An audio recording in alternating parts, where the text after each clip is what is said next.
Dark Sector was originally released in 2008, and I went into this game knowing jack all, even to the point I didn't even realize that the developers for this game, Digital Extremes, are also the ones who would later go on to make Warframe. And I played Warframe before, and that was when Warframe was early, not as currently is now. But considering the character designs in this game, EA was playing, I was like, that design looks Warframe as crud, and I was right to think that. So the main premise is that the game set in the fictional country of Lazria, there is an outbreak of a technocyte virus with Robert Mezner trying to take control of the virus.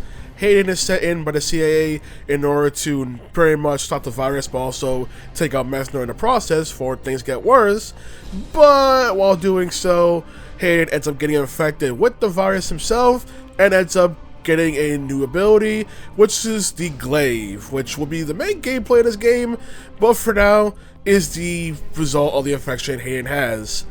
And I would say this, one thing I really like about the game presentation of this, the fact that the early parts of the game before you have the infection, the game's fully in black and white, and it feels like a case of, trying to make it play more like a general third-person shooter with how it goes out before you get the Glaive, and then the color comes in, and now you have this whole new mechanic that sets it apart from our third-person shooters. Overall, I didn't think much of the game's story. Like, it was serviceable, characters were fine, but nothing really truly great or anything. Although I heard there's a prequel comic that ties more into Hayden's character before the events of this game, but I don't know, I feel like even with that, it just feels like I'm missing out some of the relationship dynamics Hayden has with certain characters. But overall, story is fine, not anything bad.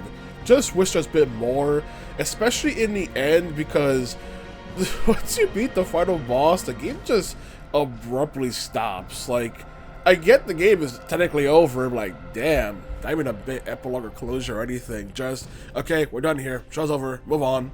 So I mentioned earlier how when the game is in black and white before the infection, it plays more like a typical third-person shooter, with you also be able to carry all sorts of weapons at once. But once you have the infection, now the ID locks on the weapons don't really respond well to your infection, so weapons that now you get from enemies are now temporary uses.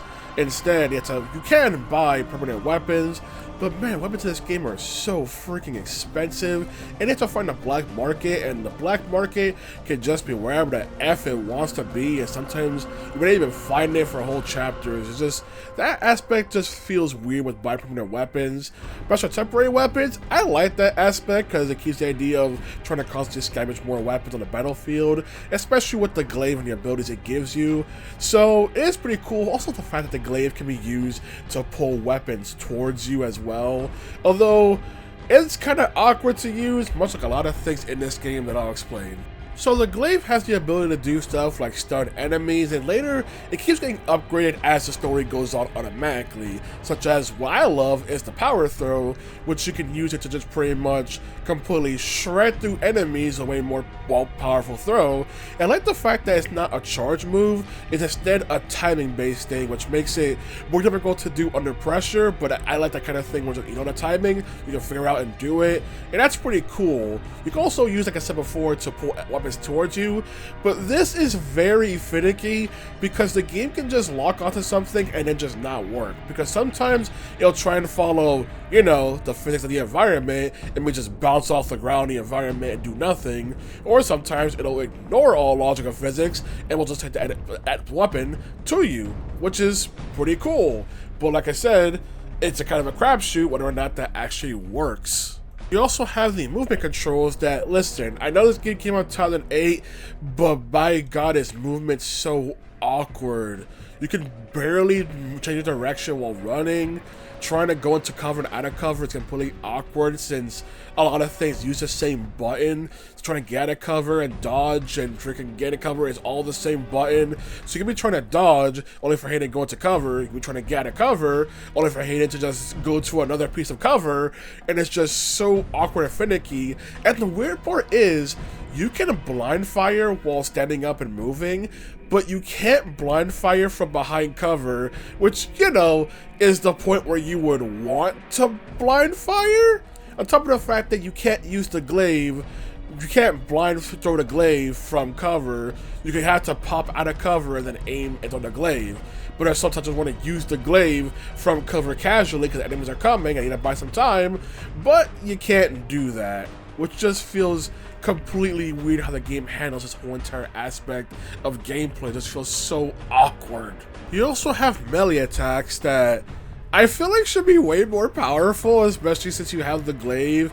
Like, I don't know, I feel like melee is the most last resort of last resort things you probably don't ever want to actually use, because it takes so while to actually take someone out via melee.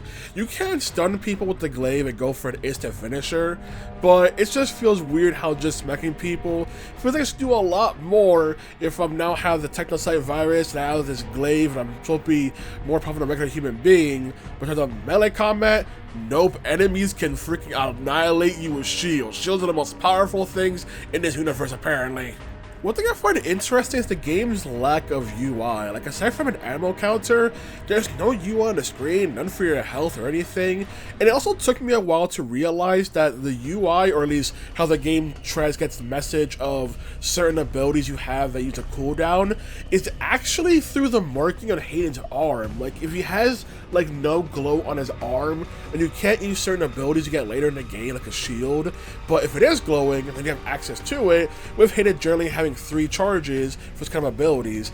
But the game never told me that, and it took me forever to realize that's my indication of it on cooldown, and I wish the game made that more clear. Some of the fact that the game will give you a tutorial bit on new abilities the first time, like a little text screen, a little text on the screen, but then never again, and you can't revisit abilities.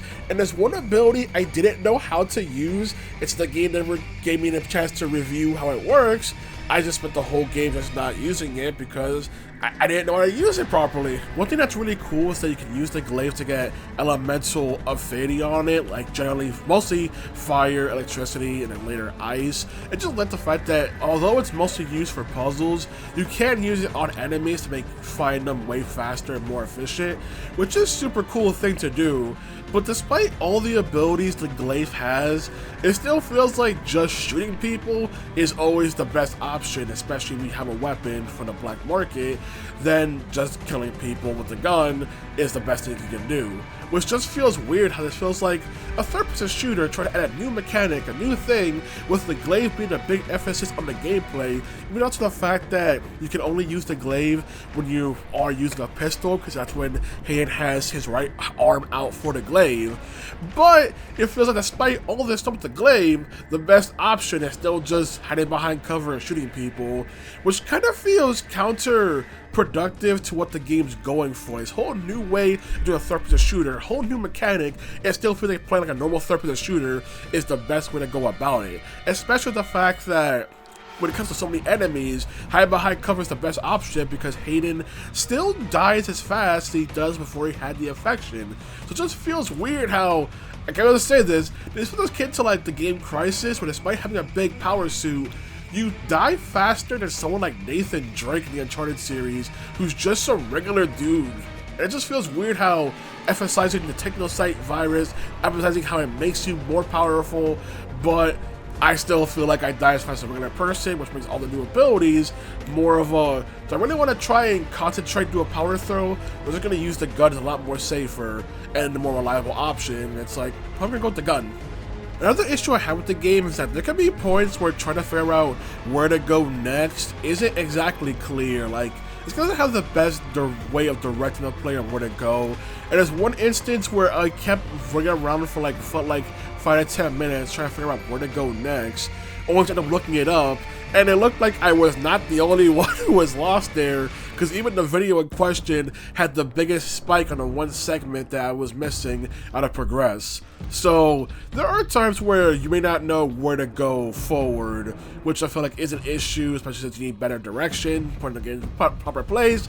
And I swear to God, I better not see someone go, that's why we need the yellow paint modern game. No, what you need is better direction of your levels so the player knows knows where to go. This game already uses glowing objects to put his attention, so the fact that even sometimes with a glowing object, it still can highlight the wrong thing. And at one point, where I activated a lever that was glowing to progress, and it did do the thing it's supposed to do, but the lever was for some reason still glowing, even though I couldn't interact with it. I thought, is this a bug or something? It's like, no, and that was supposed to do it, it's just something else. But then why was it still glowing? Like that kind of weird stuff that happens in the game. I do like that you can explore the environment to get upgrades for your guns, and there's a lot of upgrades you can get. Some repeating because you can use them on multiple weapons as well, which is super cool. Although, I wish you could remove upgrades from guns. You want to swap things out, because I don't know if you can, but I couldn't, and even upgrading weapons on PC controls just felt super awkward. In fact, the PC port just has several issues because it's just a direct port of the console version, and if you play this game on PC, you're gonna have to do a bit of configuring because of the fact that the HUD will just go off screen because of how the game does not really handle HD resolutions. There is a simple solution you can find. I'll link in the description. So there is some fitting you gotta do on PC. Like, I can show some footage early on where the HUD went off screen. With the rest of the footage, the HUD would be perfectly fine. Although there was this one glitch effect on screen that I'm pretty sure you've probably seen for a while in this video, where part of the screen just looks like it's cut out for some reason and just in its own dimension from everything else on the screen. I don't know if that's a bug or not because it kept happening throughout the entire playthrough. So I don't know what's going on with that either. I also feel disappointed by the boss battles. The boss battles are good. Like, they get the purpose done and do good. I just wish there was more going on with them, especially some of them which can just be annihilated by just, oh, have the glaive coated in an element, use an element on the boss, and the boss is immediately weakened, go for a finisher multiple times, profit. It just feels like wish more was going on with the bosses, especially with the gameplay as unique as the glaive. Like, just feels like I could have done more, you know. The final boss, okay, final boss is kind of an ironic sequence of, okay, now you're doing too much. Now you're doing too much with the glaive that feels like you think the glaive is more versatile than it actually is.